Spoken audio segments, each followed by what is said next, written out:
Hello नमस्कार दोस्तों, मैं हिमांशु कोसाना आप सभी का स्वागत करता हूँ पॉलिटी की एक नई वीडियो में। तो भाइयों, हमने पॉलिटी में अब तक पढ़ लिया था आर्टिकल 100 तक। ठीक है जी, एक बार हम रिवाइज कर लेते हैं। आर्टिकल 79 हमने संसद पढ़ा। संसद के 3 हिस्से थे, प्रेसिडेंट, लोकसभा और राज्यसभा। इसके बाद 80 आया। 80 में आपकी राज्यसभा थी, 81 में आपकी लोकसभा। ठीक है भाई। आर्टिकल 82, इसमें आपका जो है समायोजन था, यानी कि 1971 की जनसंख्या पर चल रहा है और ये 2026 तक सेम रहेगा। अब जो चेंज होगा वो 2001 में होगा। 83, आर्टिकल 83 में संसद की अवधि है, यानी कि लोकसभा 5 साल, राज्यसभा 6 साल। इसके बाद आर्टिकल 84, इसमें योग्यता है।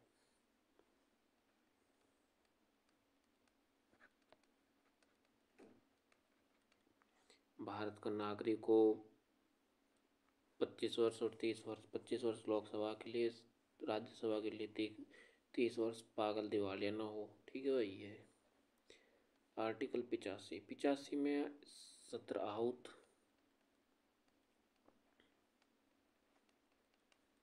व 17 वासान, यानी कि सत्र बुलाना और सत्र की मतलब विदाई करना, ये इसके इनको राष्ट्रपति बुलाता है। आर्टिकल 86, 86 में राष्ट्रपति का अभिभाषण।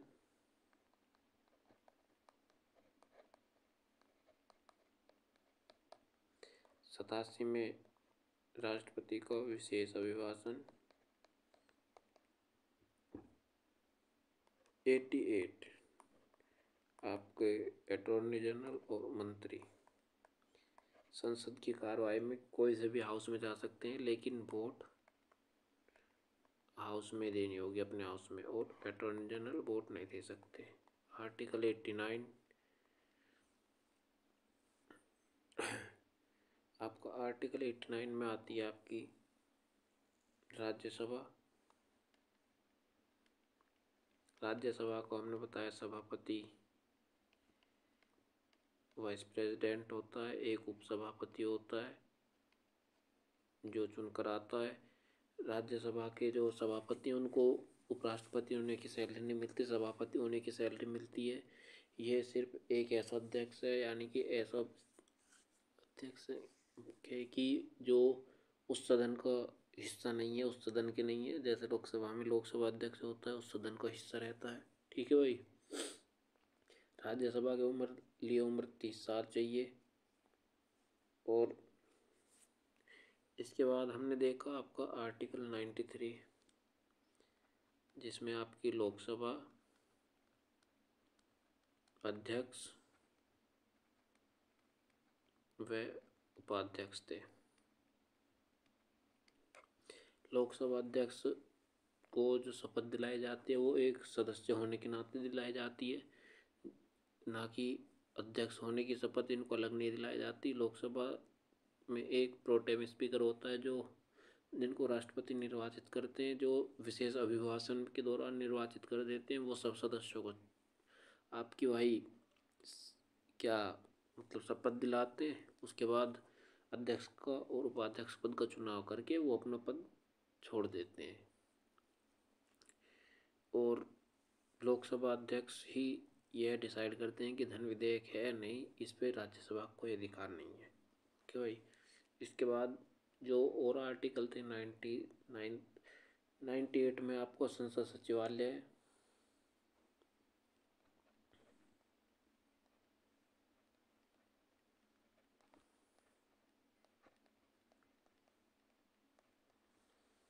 इसके बाद 99 में सांसदों की शपथ और 100 में गणपूर्ति, जो कि दोनों हाउस में 1/10 रहती है। हाउस का 1/10 यानी कि 245 या 545 की 1/10। तो गणपूर्ति क्या होती है कि हाउस तभी चलेगा जब 1/10 सदस्य उसमें प्रेजेंट रहेंगे। इसके बाद भाई आज की क्लास हम शुरू करते हैं। अब तक हमने रिवीजन किया, पिछली क्लास तक 2-3 क्लास का रिवीजन। इसके बाद आज हम पढ़ते हैं भाई संसद समिति।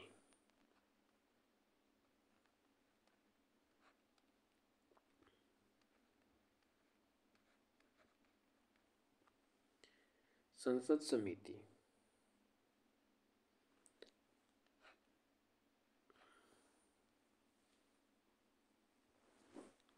तो भाई संसद समिति जो है वो 2 टाइप की है।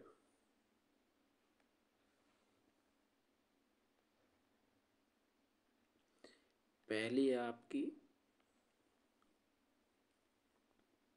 स्थायी समिति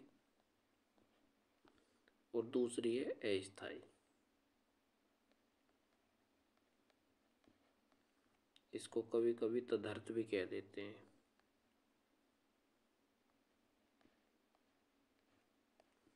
तो जो हमें मोस्टली पढ़नी है और जो क्वेश्चन बनता है वो इसमें से बनता है। इसमें भी 2 में से बनता है। 99%, 1% में कुछ भी हो सकता है भाई, जीएस है। इसमें से बहुत कम बनता है यानी कि 10% बस।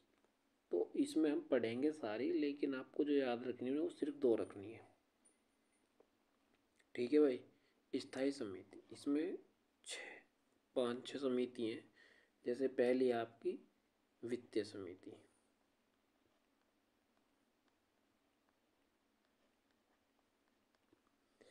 दूसरी आपकी है विभागीय समिति,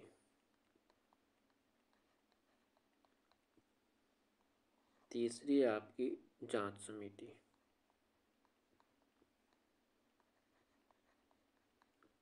चौथी है आपकी भाई अन्वेषण समिति,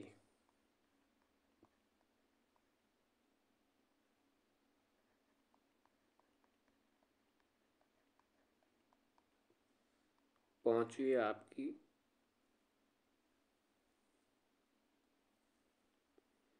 सदन समिति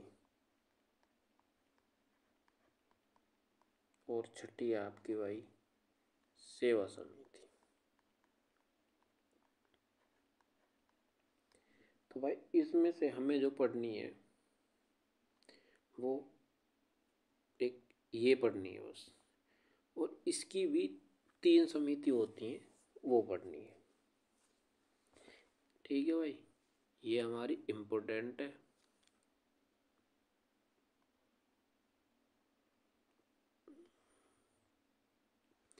इसमें तदर्थ में दो तरह की होती हैं भाई ये भी। चलो अगले पेज पे बता देता हूँ। अस्थायी समिति,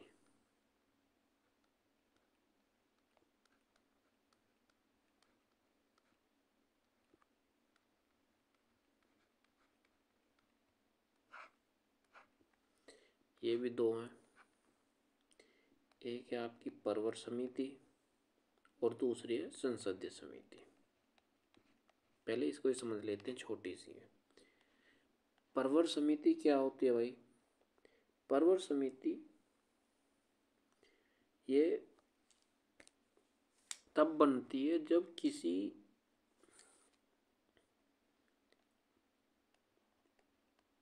किसी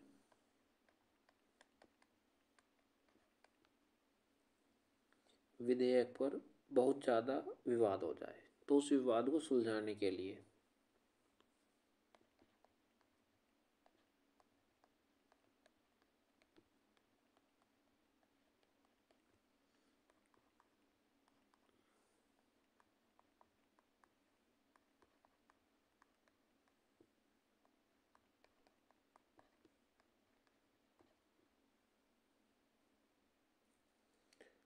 ठीक है भाई। उसे सुलझाने के लिए।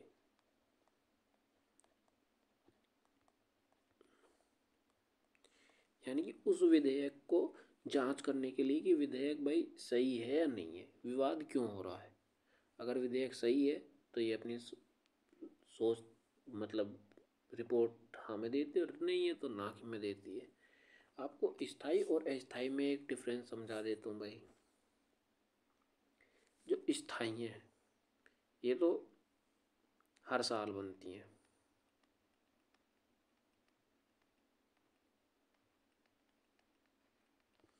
अस्थायी जरूरत पर बनती हैं।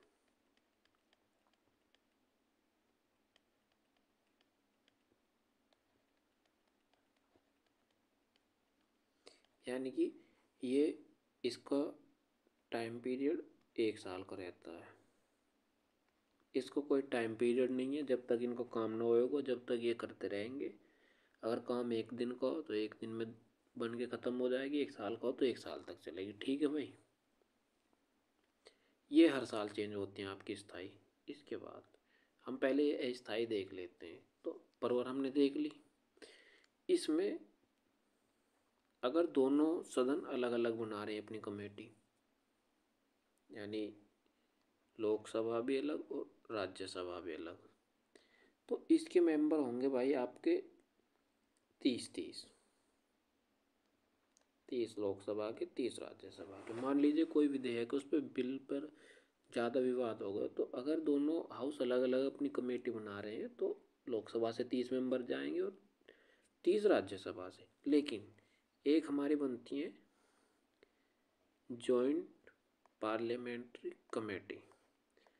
अगर दोनों, ये जॉइंट पार्लियामेंट्री कमेटी क्या होता है, ये होता है कि दोनों सदन मिलकर एक कमेटी बना दी, मतलब एक कोई जिम्मेदारी दे दी। तो इसमें उस समय जाएंगे लोकसभा से 30 और राज्यसभा से 15।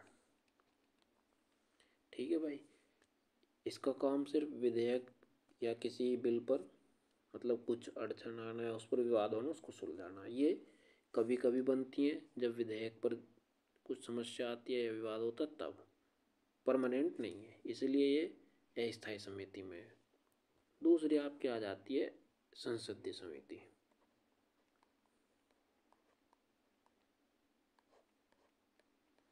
इसका काम है घोटाले की जांच करना।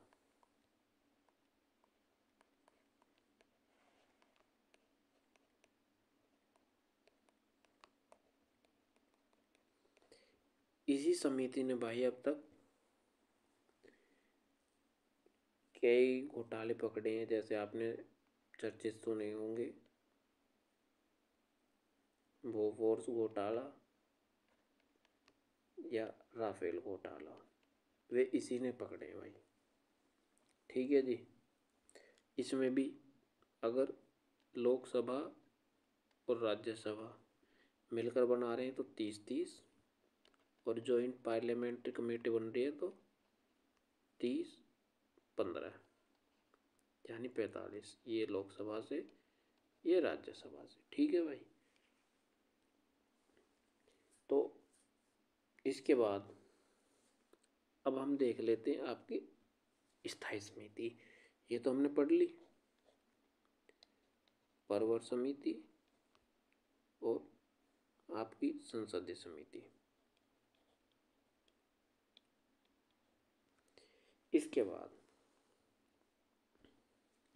आपकी वित्तीय समिति हम अलग पढ़ेंगे, वो बड़ी है और इससे ही क्वेश्चन आता है, इसी को मोस्ट इम्पोर्टेंट कर लेते हैं। विभागीय समिति, इस विभागीय समिति की जरूरत कब पड़ती है भाई, ये हर साल बनती है, हर साल इसके मेंबर चेंज होते रहते हैं। ये आपकी लोकसभा और राज्यसभा दोनों मिलकर बनाती हैं। ठीक है भाई, विभागीय समिति विभागीय समिति जो है आपकी, ये इसका काम है कि मान लीजिए किसी विभाग की जांच करना, जैसे रक्षा विभाग है, सड़क विभाग है यानी गृह मंत्रालय, सड़क मंत्रालय, और आपके जनजाति मंत्रालय, जितने भी रेल मंत्रालय, उन विभाग की जांच करना कि क्या इनको ज़रूरत है, कितना इन्हें बजट की ज़रूरत है, कितना इन्हें बजट मिल रहा है, इनको क्या परेशानी है जो इनके अंदर लोग आते हैं, उन समस्याओं को हल कैसे करा जाए। इसमें ये कभी भी एग्जाम में नहीं आएगी। मतलब 1% तो आ सकती है, 99.9% नहीं आएगी भाई। ठीक है जी। इसके बाद आपके ये खत्म यहीं पे। जांच समिति। जांच समिति जनता की जांच करती है, यानी कि लोकसभा अध्यक्ष को अपनी रिपोर्ट देगी कि भाई जनता को सरकार से क्या एक्सपेक्टेशन है, उन्हें क्या समस्या है और सरकार क्या कर रही है। जो भी वो अपनी रिपोर्ट देते जांच समिति कर कर, वो लोकसभा अध्यक्ष को दी जाएगी। आपकी जांच समिति भी खत्म। फिर आती है आपकी सदन समिति, नहीं, अन्वेषण समिति। अन्वेषण समिति, इसका काम है सिर्फ SC ST के बारे में जांच करना, यानी कि SC ST के जो लोग हैं उनको क्या परेशानी है, उनको क्या समस्या है, क्या उनके लिए सरकार कर रही है और क्या करना चाहिए, उनकी सरकार से क्या एक्सपेक्टेशन है। ठीक है। जांच समिति सबकी करती है, लेकिन अन्वेषण समिति सिर्फ SC और ST की करती है। ये ऑल के लिए है, ये SC ST के लिए, ये एक विभाग के लिए, यानी कि एक मंत्रालय के लिए। इसके बाद आती है आपकी सदन समिति। सदन समिति, इसका काम होता है सदन के लिए कानून,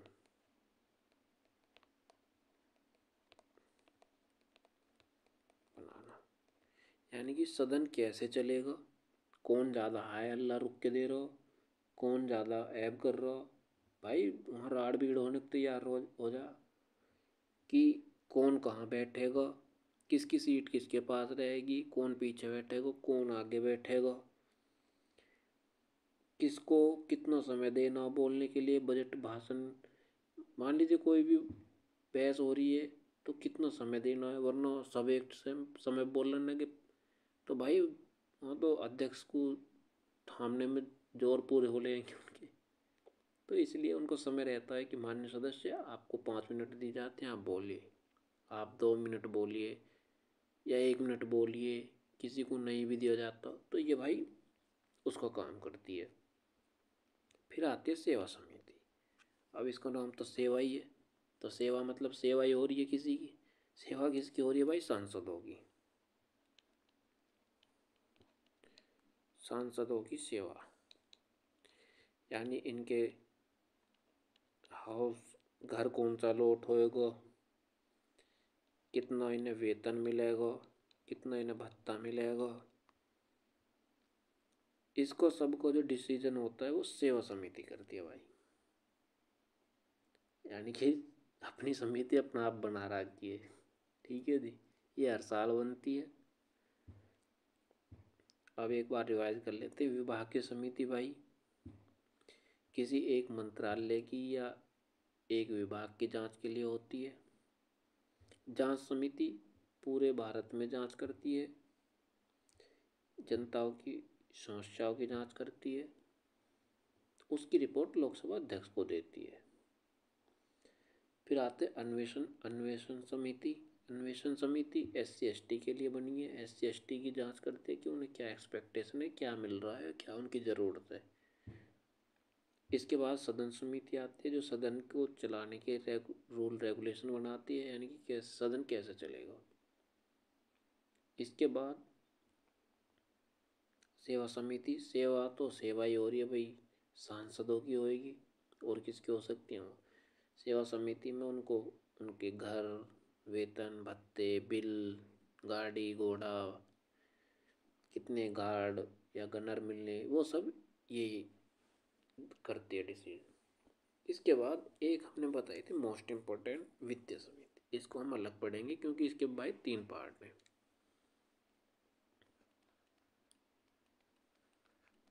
वित्तीय समिति,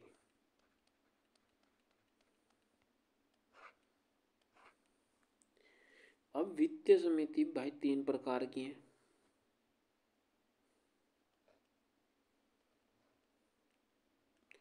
पहली आपकी प्राक्कलन समिति,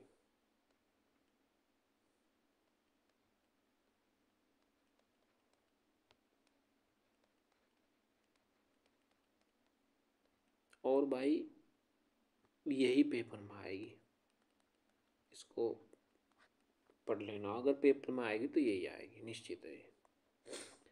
दूसरी है भाई लोक लेखा समिति,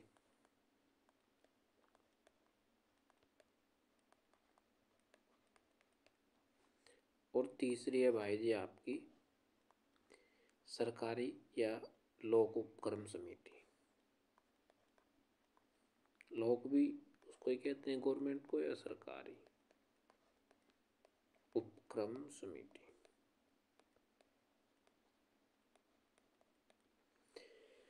अब इनको देखते हैं भाई क्या है। प्राक्कलन समिति जो है आपकी,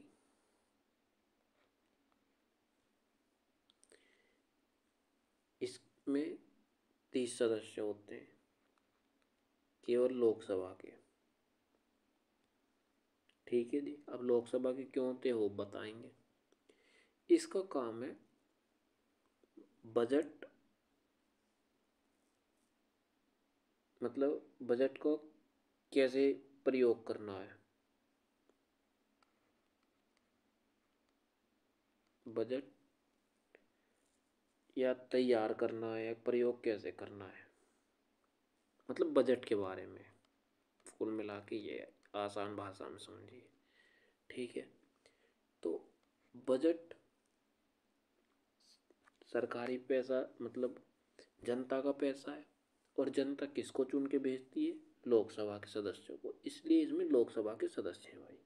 राज्यसभा के इसमें कोई रोल नहीं है, क्योंकि हमने आपको बताया था धन विधेयक जो है, या जो मतलब पैसा का बात है, वो सिर्फ लोकसभा में होगी, क्योंकि लोकसभा जनता के द्वारा डायरेक्ट चुनी जाते हैं।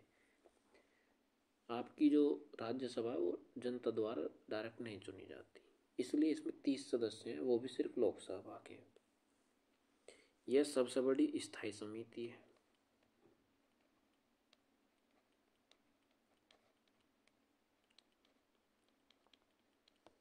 क्योंकि इसमें 30 मेंबर है भाई।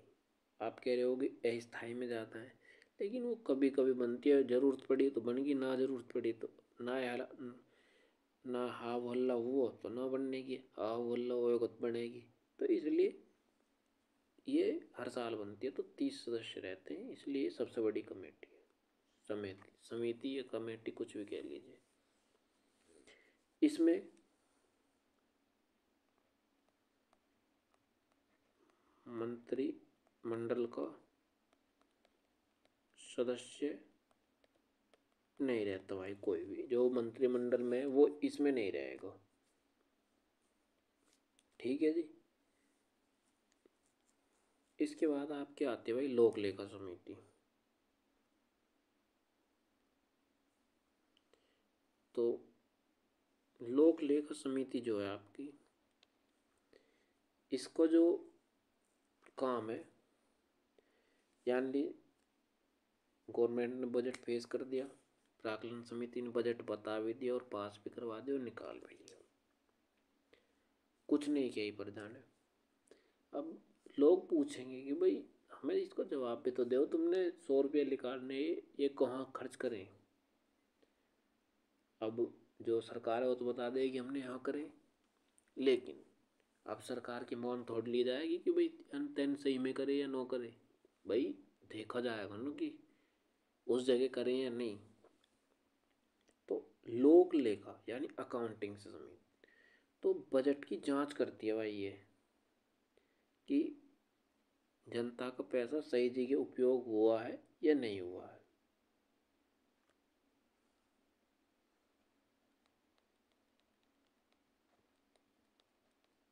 जनता के पैसे की जांच करती है। ठीक है जी, यानी कि बजट की, लिख लो भाई, बजट की जांच करती है।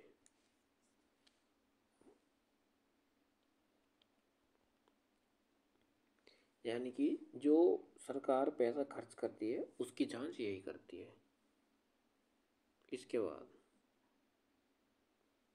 ये हम बाद में नीचे लिख लेंगे थोड़ी भाई। इसको जो अध्यक्ष होगा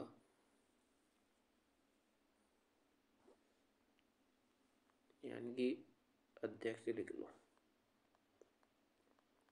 वो नेता प्रतिपक्ष होगा, यानी कि विपक्ष का जो नेता होगा लोकसभा में वो इसका अध्यक्ष होगा। तो भाई आप समझिए वो क्यों बनाया गया है, क्योंकि अगर सरकार अपने आदमी बैठा देगी तो जैसे आएगी वैसे होएगी, लेकिन जो विपक्ष का आदमी रहेगा वो कटी पे रहेगा उसकी में, तो वो सही जांच करेगा। इस मारे राह बांधने को करी बनाई, तो मतलब सही जांच करेगा। वो तो मजाक की बात थी भाई, इसलिए मतलब संविधान में हर चीज को ध्यान रखा गया है। तो इसका अध्यक्ष नेता प्रतिपक्ष रहेगा।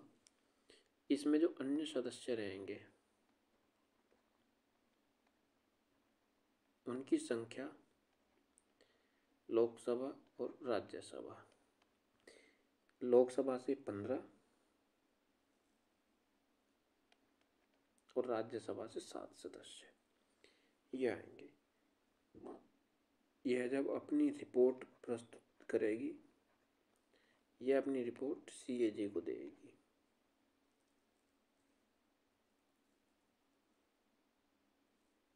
नहीं सॉरी भाई, ये मतलब सीएजी की रिपोर्ट की भी जांच करती है, कल तो बोल गया।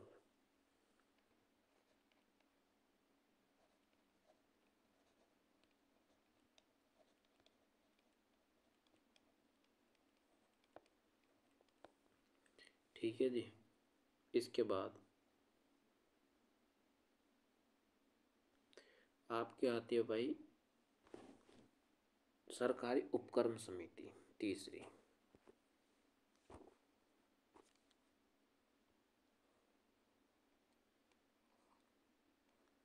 लोक या सरकारी उपक्रम समिति, इनका काम बड़ा आसान है भाई। ये सिर्फ सरकारी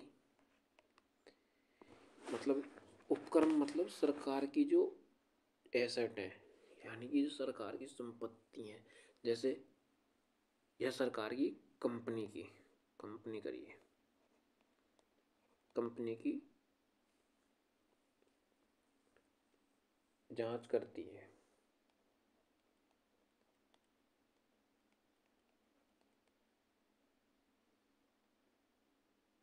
ठीक है भाई, सरकारी कंपनी कौन सी है? एग्जाम्पल आपकी एनटीपीसी हो गई, भारत इलेक्ट्रॉनिक लिमिटेड होगी, बीएचईएल हो गई, बीएसएनएल हो गई, रेलवे हो गई। ठीक है जी, इन सब की जो जांच करती है वो लोक उपक्रम समिति करती है। ये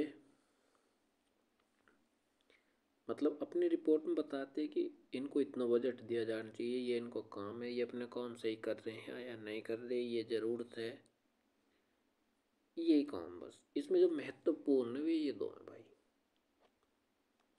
ये भी बहुत कम आती है, लेकिन इनको वित्तीय समिति को मोस्ट इम्पोर्टेंट ही समझ लीजिए आप। इन तीनों में से अगर पूछी जाएगी तो 90% चांस तो प्राकलन समिति के हैं, वरना फिर इसके हैं, और इसके 2% है। तो ये प्राकलन समिति, इसका गठन और सुन लीजिए भाई। इसका गठन 1900 50 में हुआ था और इसका गठन 1921 में ही हो गया था भाई। मतलब ये मार्ले मिंटो जो सुधार हुए थे तब बनी थी ये। ठीक है जी। इसका गठन आपका 1964, हाँ 1964 में हुआ था भाई। उम्मीद है समझ में आई होगी भाई। समिति, प्राक्कलन समिति बजट की जांच करती है, ओ सॉरी, बजट बनाने में मदद करती है, बजट के बारे में कार्य करती है, कितना बजट किसको देना है, और बजट का पैसा निकालने में हेल्प करती है, कहाँ किसको देना है वो सब इसका काम है। लोकसभा के उसमें 30 मेंबर रहते हैं, राज्यसभा का कोई मेंबर नहीं है, मंत्रिमंडल कोई सदस्य नहीं रहता, सबसे बड़ी समिति है। इसके बाद लोक लेखा समिति आती है आपकी दूसरी। लोक लेखा समिति प्राक्कलन समिति की जांच करती है, यानी कि जनता के पैसे की जांच करती है, बजट की जांच करती है, कैग की रिपोर्ट की भी जांच करती है। उसको जो अध्यक्ष रहता है नेता प्रतिपक्ष रहता है। इसमें लोकसभा से 15 और राज्यसभा से 7 मेंबर होते हैं। इसका गठन 1921 में हो गया था पार्लियामेंट्री सुधार से। प्राक्कलन समिति का गठन 1950 में हो गया था। इसके बाद आपकी लोक लेखा समिति आती है, सॉरी लोक उपक्रम या सरकारी उपक्रम समिति। उपक्रम मतलब एसेट, यानी कि जो कंपनी कंपनी समझ लीजिए एसेट, कुछ बाइक समझ में नहीं आया होगा। तो इसका गठन 1964 में हुआ था और ये सरकारी जो कंपनी उनकी जांच करती है, जैसे आपके NTPC, BL, BHEL, BSNL, railway, सबकी कि इनको कितने फंड की ज़रूरत है, कितना फंड इन्हें मिल रहा है, इसका कहाँ उपयोग करना है, इस टाइप से। बस इसमें महत्वपूर्ण आपको सही बताऊं तो प्राक्कलन समिति है, लेकिन कुछ परसेंट चांस इन दोनों के भी हैं। तो प्राक्कलन समिति को तो भूल ही मत जाइए और इन दोनों ने भी एक बार देख लियो भाई। इसके बाद हम देखते संसदीय कार्रवाई, यानी कि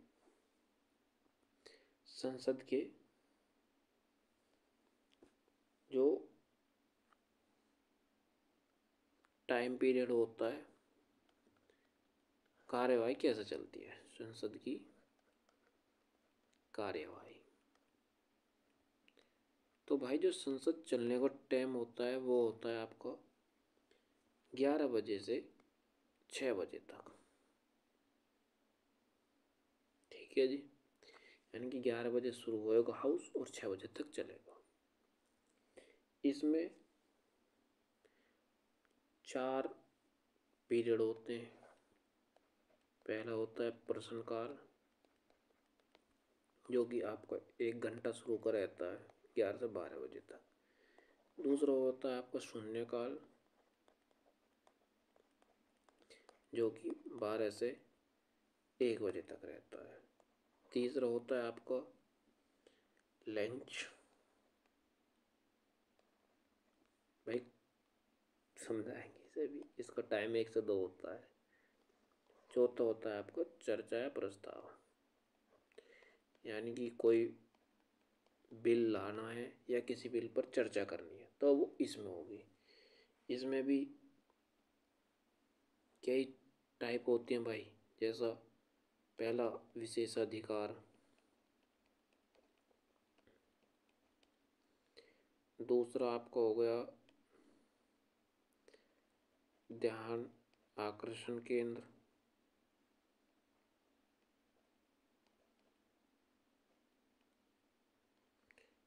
तीसरा आपका हो जाता है स्थगन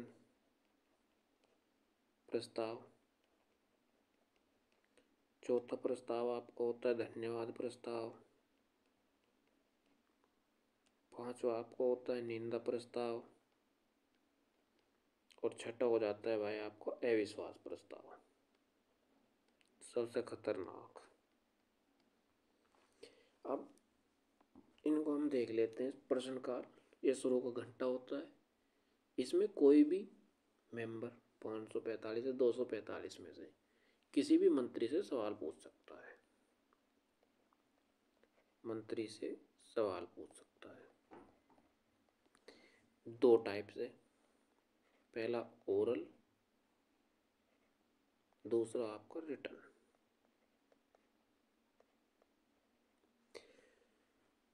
इसकी सूचना 10 दिन पहले लोकसभा या स्पीकर को देनी होगी, मतलब अध्यक्ष को। लोकसभा को 10 दिन पहले सूचना, यानी कि आपको जो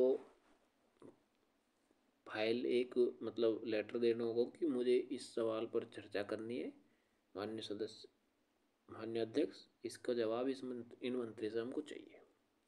वो कहेंगे ठीक है। 10 दिन बाद आपको यह टाइम दे दिया जाएगा। जैसे ही उनको टाइम निकलेगा, 10 दिन का इसमें टाइम होता है कि आपको माननीय सदस्य इतने मिनट इस पर दिए जाएंगे, आप इस पर इतने देर बात कर सकते हैं। तो 10 दिन में मंत्री जी जो हैं वो अपने सचिव से कहेंगे, सचिव भाई इनको जवाब देते हैं। देखो सीधी बात जो है, सचिव जवाब देंगे। आपको एक चीज़ बता दूं, जब संसद की कार्यवाही चलती है तो भाई वहाँ पर मीडिया भी मौजूद होती है, और उस हर मंत्रालय के, हर विभाग के आईएएस अधिकारी, यानी कि कोई ना कोई सचिव या कुछ भी, मतलब आईएएस बड़े अधिकारी रैंक के वहाँ पर मौजूद रहते हैं हर टाइम। वो इसलिए रहते हैं, वो बताएंगे तुम्हें। अब जैसे किसी ने रिटर्न में पूछा कि मान लीजिए किसी को कोई जिला है ए, इस जिले में एक रेल की लाइन है और उस पर फाटक है, तो उसकी वजह से बहुत जाम लगता है। तो वो रेल मंत्री से कहेंगे कि माननीय रेल मंत्री, इस पर पुल कब बनेगा या इस जाम से निजात कब मिलेगी। तो रेल मंत्री 10 दिन में उसको जवाब दे देंगे कि इस पर कार्य चल रहा है, इसका बजट पास हो चुका है या अभी बजट बन रहा है, ये इतने दिन में बन जाएगा, इस कंपनी को टेंडर दिया गया है। उसकी पीडीएफ जो भी है सब कुछ बता देंगे, वो होगा रिटर्न में, लिखित में। तो लिखित में तो मंत्री पढ़ेंगे घर जाके, तब सवाल पूछेंगे। लेकिन अगर किसी ने ओरल पूछ लिया तो 10 दिन में अगले दिन मतलब मंत्री को तो चिट्ठी लिख के आएगी, और वो जवाब देंगे कि मान लीजिए यही सवाल था, तो वो जवाब देंगे कि माननीय सदस्य, इस पर काम चल रहा है, ये बजट पास हो चुका है, ये इतने दिन में बन जाएगा, इस कंपनी को टेंडर दिया गया है। तो इस पर ओरल में जो आपका मंत्री है वो 5 तार्किक सवाल कर सकता है, 5 बार। यानी कि उन्होंने कहा इसका टेंडर होगा, टेंडर हुआ तो कब हुआ, कैसे हुआ, कितने रेट पर हुआ। तो इस तरह से मतलब आप किसी से वापस सवाल पूछ सकते हैं फिर।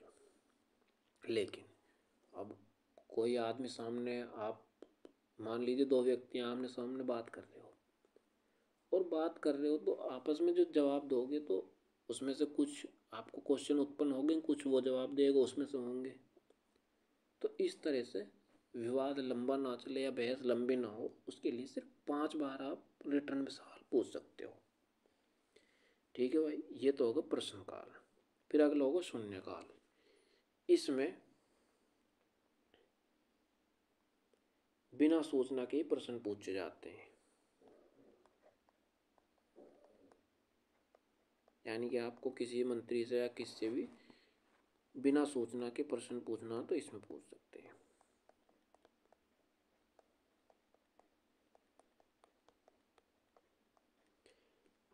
ठीक है जी। इसके बाद लंच हो जाता है भाई, इतने ज़्यादा सवाल जवाब होगी, भूख लग जाएगी। 1 घंटा खाने पीने को वहाँ बहुत सस्ता खाना मिले और बहुत जोर का मिले। लंच करिए आए, लंच करने के बाद चर्चा प्रस्ताव शुरू होता है आपका। इसका समय 2 से 6 बजे तक रहता है। इसमें एक होता है विशेष अधिकार प्रस्ताव, ये आपको मोटा मोटा ऐसे ही समझा देता हूँ भाई मैं। विशेष अधिकार प्रस्ताव संसद को कोई भी सदस्य ला सकता है, और ये तब लाया जाता है जब मान लीजिए मंत्री से यहाँ सवाल पूछ लिया, अब उसकी जानकारी रिटर्न में दे दी, लेकिन जानकारी अधूरी दे दी या घुमा फिरा के दे दी, तो अध्यक्ष की सहमति से लाया जाता है ये। ठीक है भाई, यानी कि जानकारी अधूरी लिख देता हूँ। अधूरी जानकारी, ये विशेष अधिकार है, यानी कोई भी सदस्य ला सकता है मंत्री के खिलाफ। इसके बाद ध्यान आकर्षण केंद्र, यह भी कोई सदस्य भी ला सकता है कि जब मान लीजिए ध्यान आकर्षण, इसको मतलब ही समझिए कि ध्यान आकर्षित करना। मान लीजिए आपके क्षेत्र में या पूरे देश में कोई भी समस्या है, जैसे अब कुंभ मेला चल रहा है, उसमें ट्रेन में नई दिल्ली पर एक हादसा हुआ था, उसमें बहुत लोग मर गए, तो उसकी तरफ ध्यान आकर्षण करना, तो वो मंत्री से पूछ सकते हैं। तो उस चीज़ के बारे में सूचित करना या उसके बारे में जानकारी प्राप्त करना, ये ध्यान आकर्षण हो गया। इसके बाद आपका आता है स्थगन प्रस्ताव। स्थगन प्रस्ताव भाई, मान लीजिए किसी मुद्दे पर संसद में बहस हो रही है, ठीक है, और बहस लंबी चल गई, तो उस समय और कोई मान लीजिए संसद का सत्र चल रहा है और कोई एक घटना हो गई, मान लीजिए इमरजेंसी, किसी देश ने भारत पर अटैक कर दिया, यानी पाकिस्तान ने, चाइना ने, किसी ने भी, तो एकदम इमरजेंसी की स्थिति हो गई, तो जो हमारी चर्चा चल रही है उसको रोकने के बाद उस इमरजेंसी की जो जो मतलब इमरजेंसी की जो उत्पन्न हुई है समस्या, उस पर ध्यान करने के लिए 50 सदस्यों की सहमति के साथ एक प्रस्ताव लाया जाएगा और इस पर 2.5 घंटे बहस चलेगी। 50 सदस्य और 2.5 घंटा भाई, ये नहीं आएंगे भाई, ये तो मैं एक बस मोटा मोटा समझा रहा हूँ आपको, ये पेपर में आएगा ही नहीं, आएगा तो इनमें से आएगा बस, कि प्रश्नकाल शून्यकाल कब होते हैं, क्या होता है, बस। धन्यवाद प्रस्ताव, ये आपको राष्ट्रपति के मतलब अभिभाषण के बाद, जो राष्ट्रपति का अभिभाषण पढ़ा हमने आर्टिकल 86 में, उसके बाद सभी सदस्य धन्यवाद प्रस्ताव करते हैं, इसमें 50% सदस्यों की सहमति होनी चाहिए, ठीक है जी।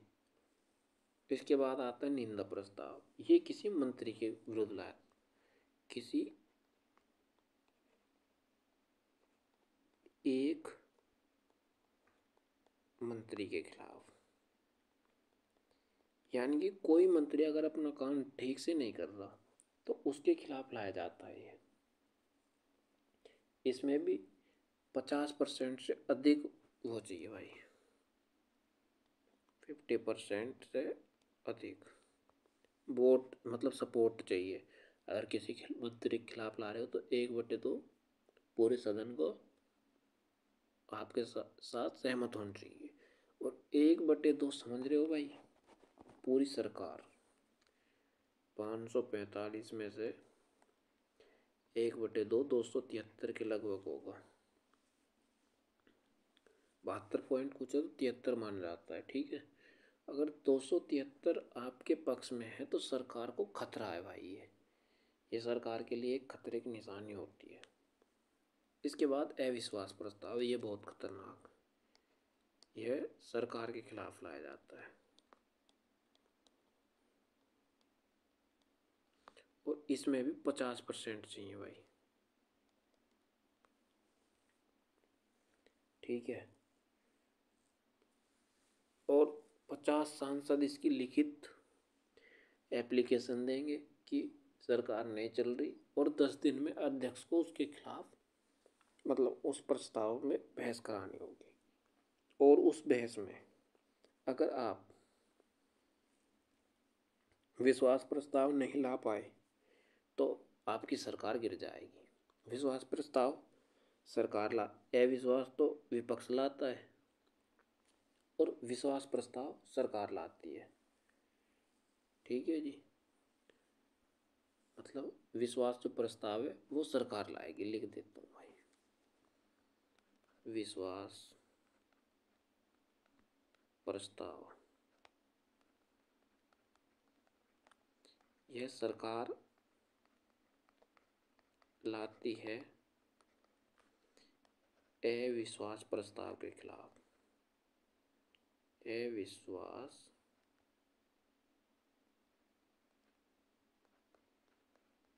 प्रस्ताव के खिलाफ, यानी कि बहुमत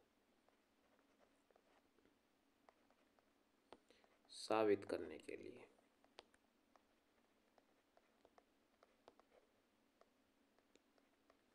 और बहुमत कितना है? 273 वोट। ठीक है भाई। तो ये थे कुछ संसद की समिति और संसद का कार्यवाही। तो इसमें समिति को ज़्यादा ध्यान देना भाई, कार्यवाही पे कम देना, क्योंकि क्वेश्चन जो आता है वो समिति से आता है, कार्यवाही से तो बहुत कम आता है भाई। ठीक है, तो भाई आज की क्लास यहीं पे समाप्त करते हैं। आपका क्लास देखने के लिए बहुत बहुत धन्यवाद।